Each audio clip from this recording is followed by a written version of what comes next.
And it's very, very interesting to hear what they have to say and what their plan is with regards to making sure that they bring in the people, the trust stays there between the two. Gentlemen, thank you very much, Colin. Firstly, having the private sector being part of this is really, really, really huge. Earlier on, before we came on air, Dennis spoke about how hard the private sector is working to get the youth employed. Tell me, from the point of view of your company, what are you hoping to achieve?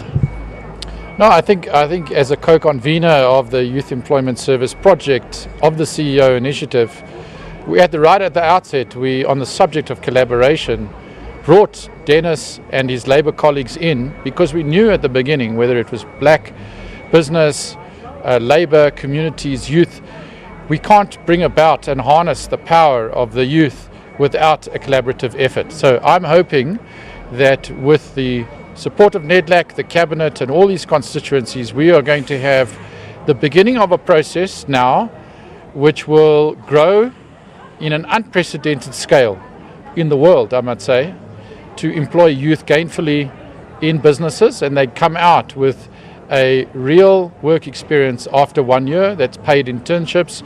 And we're going to work towards ramping this up from a small beginning to 330,000. I spoke of 12 companies this morning have committed somewhere between 400 and 3,000 internships each to start.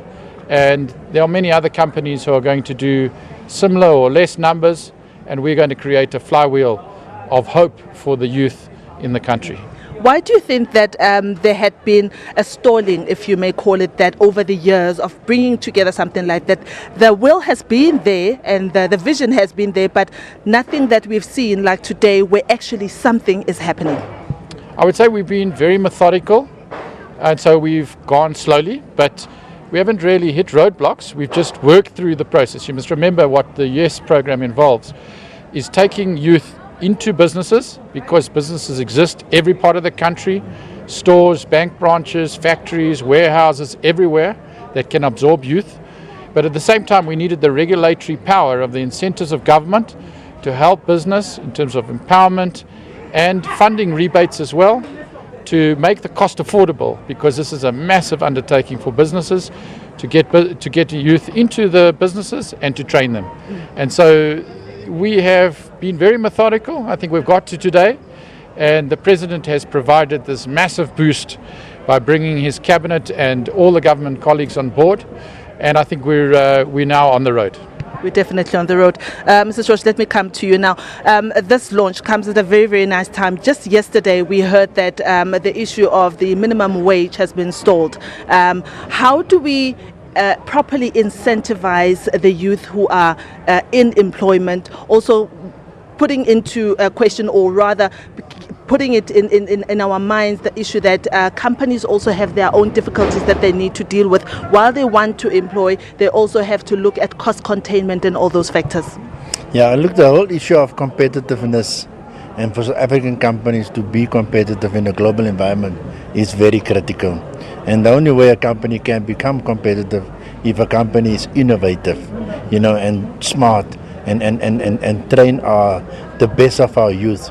Because it's normally the youth and young people that can come up with innovative ideas, and that will help many companies to move forward. But in terms of the youth employment services, we want this thing to grow as a movement that will mobilize companies in the private sector, companies in the public sector, but also non-governmental organizations and all those organizations to put shoulder to the wheel, that we must give the young people an opportunity to gain on-the-job training and on-the-job skills development, because that is what is needed. Many of these youngsters dropped out of school. We can't condemn them to the next 40 years of begging or living on social grounds. And that's the reason why this initiative is very important also for Labour. But Labour can also play a positive role, because we are also employers, and we can also take young people on. Young people on as recruiters, young people on to serve as members, because there's many people that are not members of the unions yet, and we need to grow the labour movement stronger. But with all these things, remember, for every particular job opportunity that we create, we also create a taxpayer, and the taxpayer will also help us from a macroeconomic point of view to narrow the deficit, to ensure that there's enough funds in government coffers, because businesses respond to incentives. Tax incentive is critical. If you look, we would not have had a motor car assembly in the streets of Africa if it was not for the incentives that we are giving to them. And that's the reason why we believe very strongly that this incentive scheme will mobilize many companies, and the awareness about this, where SABC can play a role to let them understand the benefit, what it is for our country if they make space for young people in their companies. The awareness is the important part of it, especially because earlier on we were just talking off camera there about the issue that one of the rating agencies have revised our growth projections for this year, I believe, or this quarter. This is a good sign, even from people who are watching outside, looking inward. Yes, look, definitely from our side we welcome the decision of S&P to revise the growth projection for the country from 1 to 2%. That's already that they're collecting their own evidence about the performance of our economy. But we just returned back from a trip to New York and Washington, where we spoke to international investors, and you saw on Friday evening late, good news came to our country to say that our negative outlook have been changed to stable, and that we are still an investment grade country. And what we must do now is to work on Standards & Poor, and to also work on Finch, to get our investment rating from them also in a positive sector. And then we must rebuild our economy, create more jobs, create more opportunities for our people in this country, and create a better future for the youth.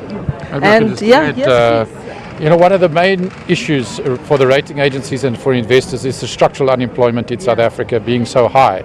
So there are many very big positives for South Africa: our financial infrastructure, the modern economy, our physical infrastructure, and so on, and the strength of business. But we have to address the structural unemployment question, and this is a not insignificant contribution towards that. It's not necessarily a cure-all or a magic quick fix, but it's going to make hopefully a significant dent in the problem of youth unemployment in the country. Gentlemen, I know you have a tea date with the President. Thank you very much for your time. I really appreciate it. Well, that was Colin Coleman and FEDUSA's General Secretary Dennis George, and on the spot they've had to put them with the issue that S&P has just revised our growth prospects from 1 to 2%. That is very good news. So Coleman telling us that these are the kind of things, these kind of initiatives are the kind of things that the international community are looking towards. They want to see initiative, they want to see work happening from the background. So that is probably very good news that will also be welcomed by the markets as well. And later on in the program, we'll also be speaking to the beneficiaries of the Youth Employment Service to find out what they make of it, how excited they are, and what their prospects are for the future. But for now, Natasha, it's back to you in the studio. Thanks, Diabo. Our Diabo Sito live for us at the Youth Employment Service, which was launched today in Midrand.